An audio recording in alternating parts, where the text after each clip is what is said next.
미디어뉴스 전지현 기자, 지난 1월 30일부터 실내 마스크 착용의 무가 해제된다.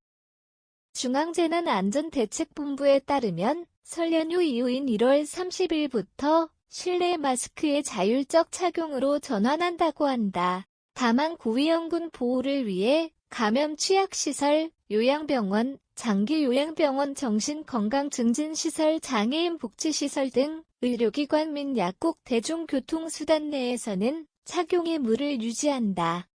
코로나19 확진자 혹은 코로나19의 심증상자와 접촉한 경우나 환기가 어려운 실내 혹은 다수가 밀집된 상황에 있는 경우 마스크 착용이 적극 권고되기는 하나의 또한 권고사항이므로 마스크를 미착용 시에도 더 이상 과태료가 부과되지는 않는다. 코로나19 방역 조치로 시행된 마스크 착용의 무는 지난 2020년 10월부터 시행되었다. 중앙방역대책본부는 7차 유행이 정점을 지나 환자 발생의 감소와 의료 대응 역량의 안정적인 지속세 달성 성과를 충족하였다고 판단하여 실내 마스크 착용의 무조정 1단계 추진 계획을 발표했다. 마스크 착용의 무가 27개월여 만에 사라며 일상 회복으로 나아가는 환경이 마련된 것이다. 하지만 예상치 못한 신규 변이 바이러스와 해외로부터 미칠 수 있는 국내 방역 상황에 대한 추가적인 대비는 필요해 보인다. 신규 변이의 경우 국가별 유행 변이가 상이하여 지속적인 관찰이 필요하다. 특히 중국의 경우 대규모 감염 후 확진자의 감소 추세가 보이긴 했지만 대규모 인구 이동과 불확실한 현황 정보로 유행의 지속성이 우려된다.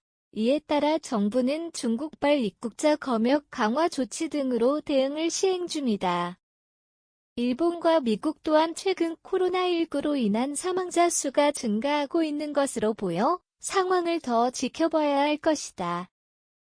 다만 단기간 내 환자 급증을 유발할 만한 신규 변이의 유행이 검출되지 않았고 백신 접종과 자연 감염으로 인한 많은 국민들이 일정 수준의 방어력을 획득하였다는 점을 고려해 볼 때 중 정부는 현재 1단계의 무조정이 가능한 상황이라 판단하였다.